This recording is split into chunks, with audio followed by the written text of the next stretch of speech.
mga ka-eyeballs, ayan. Yan yung aking mga naipon na lumang coins. Oh. Ay dati yan pa yung aming mga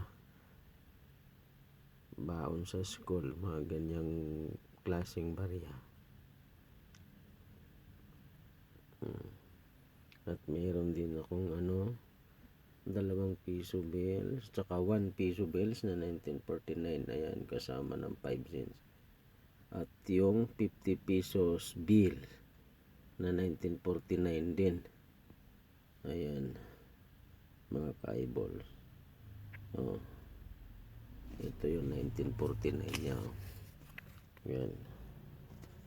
Medyo malabo lang dahil gabi na na sa ilaw.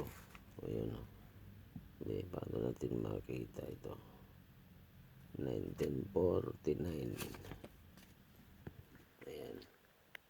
Ayan, 1949 yan o.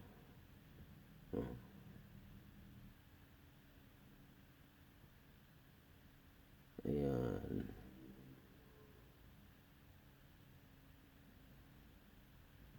Hindi pa ako pinanganak niyan. Yung pera na yan.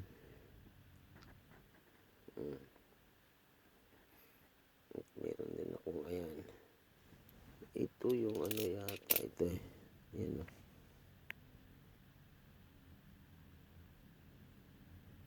US coins.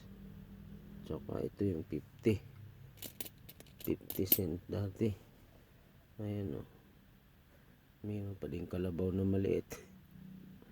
Sa Bisaya pa. Nati pa ba? Napay nati. Nadagang inahan o.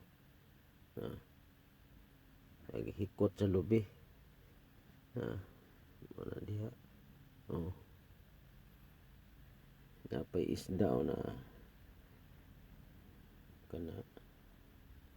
Isda nga. Barya. Coins. Ayan. Oh. 10 centavos. Ayan yung aking mga koleksyon ng mga bariyang mga sinauna pa.